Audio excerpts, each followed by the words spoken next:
మార్చి 2026 ఢిల్లీలోని పాలమ్ ఎయిర్పోర్ట్లో సడన్గా ఒక అమెరికన్ మిలిటరీ వాహనం ల్యాండ్ అయింది. సాధారణంగా అమెరికా ప్రతినిధులు వస్తే ముందుగానే పెద్ద అనౌన్స్మెంట్ అనేది వస్తుంది. కానీ ఈసారి సైలెంట్గా ఎటువంటి ఆర్భాటం లేకుండా ఒక వ్యక్తి భారత్లో అడుగుపెట్టారు. ఆయన ఎవరో తెలుసా? ఎల్బ్రిడ్జ్ కోల్బీ. అమెరికా రక్షణ శాఖలో అత్యంత శక్తివంతమైన వ్యూహకర్తల్లో ఒకరు. ఈయనెవరో మీకు తెలుసా? 2026 నాటి అమెరికన్ నేషనల్ డిఫెన్స్ స్ట్రాటజీని రాసిన ఘనాపాటి ఆయన. అంటే రాబోయే 10 ఏళ్లలో అమెరికా ఎవరితో యుద్ధం చేయాలి, ఎవరితో స్నేహం చేయాలి అని నిర్ణయించే వ్యక్తి. మరి ఈయన పాకిస్తాన్ వెళ్తారని పుకార్లొచ్చినా వాటిని పక్కన పెట్టి భారత్లోనే ఎందుకు దిగారు? ఇక్కడే అసలు గేమ్ స్టార్ట్ అయింది. మరోవైపు మిడిల్ ఈస్ట్లో నిప్పులు చెరుగుతున్నాయి. ఇరాన్ మరియు ఇస్రాయెల్ మధ్య యుద్ధ మేఘాలు కమ్ముకున్నాయి. అమెరికా ఈ యుద్ధాన్ని ముగించాలని చూస్తోంది. డొనాల్డ్ ట్రంప్ తన మార్కు దౌత్యంతో మాకు డీల్ కావాలి అని కోరుతున్నారు. కానీ ఇరాన్ లొంగడం లేదు. ఇరాన్ సైనిక ప్రతినిధి ఏమంటున్నారో తెలుసా? అమెరికా అద్దం ముందు నిలబడి తనతో తాను మాట్లాడుకుంటోంది అని ఎగతాళి చేస్తున్నారు. ఈ గొడవ వల్ల ప్రపంచానికి చమురు సరఫరా చేసే హార్ముజ్ జలసంధి ప్రమాదంలో పడింది. చమురు ధరలు ఆకాశాన్ని తాకుతున్నాయి. ఇక్కడే ఒక పెద్ద పొలిటికల్ సీక్రెట్ ఉంది. అమెరికా గత 20 ఏళ్లుగా మిడిల్ ఈస్ట్ ఊబిలో చిక్కుకుంది. ఇరాక్, ఆఫ్ఘనిస్తాన్ గొడవల్లో అమెరికా తన ఖజానా ఖాళీ చేసుకుంది. ఈ సమయంలో చైనా ఏం చేసిందో తెలుసా? నిశ్శబ్దంగా ప్రపంచంలోనే అతిపెద్ద నేవీని తయారు చేసుకుంది. ఇప్పుడు అమెరికాకు ఒక విషయం అర్థమైంది. తమ అసలు శత్రువు ఇరాన్ కాదు, చైనా. కానీ అమెరికా ఇండో పసిఫిక్పై దృష్టి పెట్టాలనుకున్న ప్రతిసారి ఇరాన్ ఏదో ఒక గొడవతో అమెరికాని వెనక్కి లాగుతోంది. ఇప్పుడు చైనా ఈ అవకాశాన్ని వాడుకుని తైవాన్ని చుట్టుముడుతోంది. మరి ఈ సమయంలో అమెరికాకి ఒక బలమైన తోడు కావాలి. ఆ తోడు మరెవరో కాదు, మన భారతదేశం. ఎల్బ్రిడ్జ్ కోల్బీ భారత్ వచ్చింది కేవలం టీ తాగడానికి కాదు. భారత్ మరియు అమెరికా మధ్య ఒక చారిత్రక ఒప్పందం జరగబోతోంది. అదే రెసిప్రోకల్ డిఫెన్స్ ప్రొక్యూర్మెంట్ అగ్రిమెంట్. దీని ద్వారా అమెరికా కంపెనీలు మరియు భారతీయ కంపెనీలు కలిసి అత్యాధునిక ఆయుధాలను తయారు చేస్తాయి. మీకు తెలుసా, ప్రపంచంలోనే అత్యంత శక్తివంతమైన జెట్ ఇంజన్లు G414 ఇంజన్ల టెక్నాలజీని అమెరికా భారత్కి ఇవ్వబోతోంది. అలాగే MQ-9 ప్రిడేటర్ డ్రోన్ల తయారీలో కూడా భారత్ భాగస్వామి కాబోతోంది. ఇప్పటివరకు భారత్ కేవలం ఆయుధాలు కొనే దేశంగా ఉండేది. కానీ ఇప్పుడు అమెరికాకే ఆయుధాలు అమ్మే స్థాయికి చేరుకోబోతోంది. టెక్నాలజీని అమెరికా ఏ దేశానికి అంత త్వరగా ఇవ్వదు. కానీ భారత్కి ఇస్తోందంటే అమెరికాకు భారత్ ఎంత అవసరమో మీరు అర్థం చేసుకోవచ్చు. ఎల్బ్రిడ్జ్ కోల్బీ రావడానికి ముందే గ్రౌండ్ వర్క్ పూర్తయింది. అమెరికా రాయబారి ఎరిక్ గార్సెట్టి భారత జాతీయ భద్రతా సలహాదారు అజిత్ దోవల్ గారితో రహస్యంగా సమావేశమయ్యారు. ఆ తర్వాత గార్సెట్టి శ్రీలంక మరియు మాల్దీవులు పర్యటించారు. దీని అర్థమేంటో తెలుసా? హిందూ మహాసముద్రంలో చైనా తన పట్టు పెంచకుండా భారత్ మరియు అమెరికా కలిసి ఒక రక్షణ కవచాన్ని నిర్మిస్తున్నాయి. మాల్దీవుల్లో చైనా అనుకూల ప్రభుత్వం ఉన్నా అక్కడ దౌత్యం ద్వారా చెక్ పెట్టాలని ఈ పర్యటన ఉద్దేశం. ఇదే సమయంలో పాకిస్తాన్ చేసిన ఒక కామెడీ గురించి మాట్లాడుకోవాలి. పాకిస్తాన్ ప్రధాని ఏమనుకున్నారంటే తానే అమెరికా మరియు ఇరాన్ మధ్య రాజీ కుదురుస్తాను అని గొప్పలు చెప్పుకున్నారు. కానీ ఏం జరిగింది? ఇరాన్ నేవీ పాకిస్తాన్కు వస్తున్న ఒక భారీ వాణిజ్య నౌకని హార్ముజ్ జలసంధిలో ఆపేసింది. నిబంధనలు పాటించలేదని ఆ నౌకని వెనక్కి పంపేసింది. అంటే మధ్యవర్తిగా నటిస్తున్న పాకిస్తాన్ని ఇరాన్ రవ్వంత కూడా నమ్మడం లేదు. అటు అమెరికా కూడా పాకిస్తాన్ వైపు చూడడం లేదు. అమెరికా మిలిటరీ ప్లేన్ పాకిస్తాన్ వెళుతుందని అందరూ అనుకున్నారు. కానీ అది భారత్లో ల్యాండ్ అవడం పాకిస్తాన్కి ఒక పెద్ద అవమానం. పాకిస్తాన్ ప్రస్తుతం ఆర్థికంగా చితికిపోయింది. ఇలాంటి సమయంలో చమురు ధరలు పెరిగితే ఆ దేశం మరింత కష్టాల్లో పడుతుంది. ఇరాన్ ఇలా నౌకల్ని అడ్డుకోవడం వల్ల పాకిస్తాన్కు ఇంధన సరఫరా దెబ్బతినే ప్రమాదం ఉంది. ప్రపంచమంతా యుద్ధం గురించి మాట్లాడుతుంటే భారత్ ఎందుకు ప్రశాంతంగా ఉంది? ఎందుకంటే భారత్ ఎవరి పక్షాన లేదు. భారత్ కేవలం జాతీయ ప్రయోజనాల పక్షాన ఉంది. రష్యా నుంచి చమురు కొంటున్నాం, అమెరికాతో రక్షణ ఒప్పందాలు చేసుకుంటున్నాం, ఇరాన్తో సంబంధాలు కొనసాగిస్తున్నాం.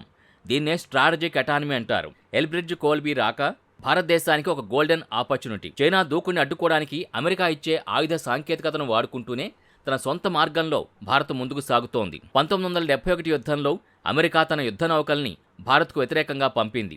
కానీ నేడు 2026లో అదే అమెరికా రక్షణ అధికారి భారత్కొచ్చి మనం కలిసి ఆయుధాలు తయారు చేద్దామని బతిమాలుకుంటున్నారు. ఇది భారతదేశం సాధించిన అతిపెద్ద దౌత్య విజయం. ఇక్కడ మనం ఒక విషయాన్ని నిశ్చితంగా గమనించాలి. ఎల్బ్రిడ్జ్ కోల్బీ అంటే అమెరికా రక్షణ రంగంలో ఒక పేరు మాత్రమే కాదు, ఆయన ఒక సిద్ధాంతకర్త. ఆయన రాసిన స్ట్రాటజీ ఆఫ్ డినైల్ అనే పుస్తకం ఇప్పుడు అమెరికా రక్షణ విధానానికి భగవద్గీతలా మారింది. ఆయన ప్రధాన ఉద్దేశం ఏంటంటే అమెరికా తన శక్తినంతా వృధా చేయకూడదు, కేవలం చైనాను అడ్డుకోవడమే లక్ష్యంగా పెట్టుకోవాలి అని. కోల్బీ భారత్లో దిగారంటే దాని అర్థం అమెరికా తన అగ్రరాజ్యం హోదాని కాపాడుకోవడానికి భారత్ యొక్క సైనిక మద్దతును బహిరంగంగానే కోరుతోంది. ఇరాన్తో యుద్ధం జరిగితే ఇంధన ధరలు పెరిగి భారత్ ఇబ్బంది పడకుండా అమెరికా తనవంతుగా హామీలివ్వడమే కాకుండా బదులుగా హిందూ మహాసముద్రంలో చైనాని కట్టడి చేయడానికి భారత్ సాయం కోరుతోంది. మీరు అనుకోవచ్చు, మిడిల్ ఈస్ట్లో ఏదో యుద్ధం జరిగితే నాకేంటి అని. కానీ దీని ప్రభావం నేరుగా మీ వంటగదిపై, మీ వాహనంపై పడుతుంది. ప్రపంచంలోని ముడి చమురులో 20% నుంచి 30% ఈ హార్ముజ్ జలసంధి నుంచే ప్రయాణిస్తుంది. ఇరాన్ ఈ మార్గాన్ని గనక మూసేస్తే భారతదేశంలో పెట్రోల్ ధర లీటర్కి $200 దాటినా ఆశ్చర్యం లేదు. అమెరికా ఇప్పుడు భారత్తో కలిసి ఈ సముద్ర మార్గాల్ని సురక్షితం చేయాలని చూస్తోంది. ఎందుకంటే ఒకవేళ యుద్ధం వస్తే అమెరికా నౌకలపై ఇరాన్ దాడి చేయొచ్చు. కానీ భారత్ నౌకల జోలికి వెళ్లడానికి ఇరాన్ 100 సార్లు ఆలోచిస్తుంది. ఇక్కడే భారత్ యొక్క దౌత్యం అమెరికాకి ఒక పెద్ద కవచంలా పనిచేస్తుంది. రాయబారి ఎరిక్ గార్సెట్టి కోల్బీ రావడానికి ముందే శ్రీలంక మరియు మాల్దీవుల్లో ఎందుకు పర్యటించారో తెలుసా? చైనా స్ట్రింగ్ ఆఫ్ పెరల్స్ వ్యూహం ద్వారా భారతదేశాన్ని చుట్టుముట్టాలని చూస్తోంది. శ్రీలంకలోని హంబంతోట పోర్టులో చైనా గూఢచారి నౌకలు యువాన్ వాంగ్ తరచుగా కనిపిస్తున్నాయి. గార్సెట్టి అక్కడ పర్యటించి ఆ పోర్టుల భద్రతని సమీక్షించారు. చైనా నౌకలకి చోటివ్వద్దని గట్టి సందేశం పంపారు. ఆ తర్వాతే కోల్బీ భారత్ వచ్చి అజిత్ దోవల్ గారితో కూర్చున్నారు. అంటే చైనా మన పెరట్లోకి రాకుండా అమెరికా మనతో కలిసి ఒక లక్ష్మణ రేఖను గీస్తోంది. ఇప్పటివరకు మనం ఆయుధాల కోసం రష్యా వైపు లేదా అమెరికా వైపు చూసేవాళ్లం. కానీ ఇప్పుడు కోల్బీ తెచ్చిన ప్రతిపాదన ప్రకారం తేజస్ మార్క్ 2 యుద్ధ విమానాల కోసం అవసరమైన GE F414 జెట్ ఇంజన్స్ని భారత్లోనే తయారు చేస్తారు. దీనివల్ల భారత్ కేవలం తన అవసరాలనే తీర్చుకోదు, ఆగ్నేయాసియా దేశాలకు కూడా ఆయుధాల్ని ఎగుమతి చేస్తుంది. భారతదేశం ఇప్పటికే బ్రహ్మోస్ క్షిపణుల్ని ఫిలిప్పీన్స్కు ఎగుమతి చేస్తోంది. ఇది చూసి చైనా రగిలిపోతోంది. ఇప్పుడు అమెరికా టెక్నాలజీ కూడా తోడైతే ఆసియాలో భారత్ ఒక డిఫెన్స్ హబ్గా మారుతుంది. ఇది చైనా ఆధిపత్యానికి చావు దెబ్బ. పాకిస్తాన్ పరిస్థితి చూస్తుంటే జాలేస్తోంది. ఒకప్పుడు అమెరికాకు అతిపెద్ద భాగస్వామిగా ఉన్న ఆ దేశం నేడు కేవలం చైనా అప్పుల కోసం బతికే స్థితికి చేరుకుంది. ఇరాన్ పాకిస్తాన్ నౌకను అడ్డుకోవడం అనేది ఆ దేశానికి అంతర్జాతీయంగా జరిగిన పెద్ద అవమానం. పాకిస్తాన్ తన గడ్డపై అమెరికాకు బేస్లు ఇవ్వడానికి సిద్ధంగా ఉన్నా అమెరికా మాత్రం మాకు పాకిస్తాన్ వద్దు, భారత్ ముద్దు అని తేల్చి చెప్పింది. ఎందుకంటే పాకిస్తాన్లో రాజకీయ స్థిరత్వం లేదు. కానీ భారత్ ఒక దృఢమైన ప్రజాస్వామ్యం మరియు బలమైన ఆర్థిక వ్యవస్థ. అందుకే అమెరికా విమానం ఇస్లామాబాద్లో కాకుండా ఢిల్లీలో దిగింది. ఫ్రెండ్స్, ఈ మొత్తం జియో పాలిటిక్స్లో ఒక విషయం స్పష్టమవుతోంది. ప్రపంచం ఇప్పుడు 2 ముక్కలుగా విడిపోతోంది. ఒకవైపు చైనా, రష్యా, ఇరాన్ కూటమి, మరోవైపు అమెరికా, జపాన్, యూరప్ కూటమి. ఈ రెండింటి మధ్య భారత్ ఒక బ్రిడ్జిలా నిలుస్తోంది. మనం ఎవరికీ తలగ్గాం, ఎవరికీ బానిసలం కాము. మనకేది లాభమో, మన ప్రజలకి ఏది క్షేమమో అదే చేస్తాం. కోల్బీ రాక భారతదేశపు పెరుగుతున్న శక్తికి నిదర్శనం. అమెరికా తన వ్యూహాల్ని మనతో పంచుకుంటోంది అంటే మనం ఇప్పుడు ప్రపంచాన్ని శాసించే స్థాయికి చేరుకున్నాం. ఇక్కడ మనం మరో సంచలన విషయాన్ని చర్చించుకోవాలి. అది ఇన్విజిబుల్ వార్, అంటే కంటికి కనిపించని యుద్ధం. 2026లో యుద్ధం అంటే కేవలం సరిహద్దుల్లో కాల్పులు జరపడం మాత్రమే కాదు. అది సెమీకండక్టర్ చిప్స్, క్వాంటమ్ కంప్యూటింగ్ మరియు ఆర్టిఫిషియల్ ఇంటెలిజెన్స్లో ఆధిపత్యం సంపాదించటం. ఎల్బ్రిడ్జ్ కోల్బీ తన వెంట తెచ్చిన రహస్య పత్రాల్లో కేవలం జెట్ ఇంజన్ల వివరాలు మాత్రమే లేవు. భవిష్యత్తులో చైనా చేసే సైబర్ దాడులు ఎదుర్కోవడానికి అవసరమైన డిజిటల్ రక్షణ కవచం ప్లాన్స్ కూడా ఉన్నాయి. చైనా ఇప్పటికే తన గూఢచారి నౌకల ద్వారా మన డేటాను దొంగిలించడానికి ప్రయత్నిస్తోంది. దీనికి చెక్ పెట్టడానికి అమెరికా తన అత్యంత విలువైన సాఫ్ట్వేర్ కోడ్స్ని భారత్తో పంచుకోవడానికి సిద్ధమైంది.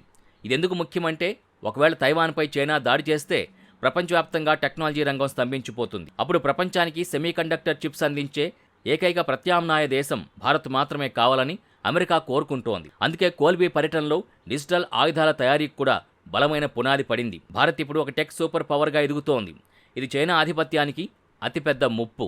ఫ్రెండ్స్, కోల్బీ రాకతో భారత్ మరియు అమెరికా రక్షణ బంధం ఒక కొత్త మలుపు తిరిగింది. చైనాకు చెక్ పెట్టడానికి ఢిల్లీ మరియు వాషింగ్టన్ కలిసి వేస్తున్న ఈ అడుగులు భవిష్యత్తులో ప్రపంచ శాంతికి పునాది వేస్తాయా, లేక చైనా దీనికి ధీటుగా సమాధానం ఇస్తుందా? బంగ్లాదేశ్ నుంచి మాల్దీవుల వరకు, ఇరాన్ నుంచి తైవాన్ వరకు జరుగుతున్న ఈ పరిణామాలపై మీరేమనుకుంటున్నారు? భారత్ అమెరికాకు ఈ స్థాయిలో మద్దతు ఇవ్వడం సరైందేనా, లేక మనం రష్యాతో పాత స్నేహాన్ని కాపాడుకోవాలా? మీ అమూల్యమైన అభిప్రాయాన్ని కామెంట్ బాక్స్లో తెలియచేయండి. ఈ వీడియో మీకు నచ్చినట్టయితే లైక్ చేయండి, మీ ఫ్రెండ్స్కి షేర్ చేయండి. ఇలాంటి మరిన్ని వీడియోల కోసం మన ఛానల్ని ఇప్పుడే సబ్స్క్రైబ్ చేసుకోండి. జై హింద్, భారత్ మాతా కీ జై.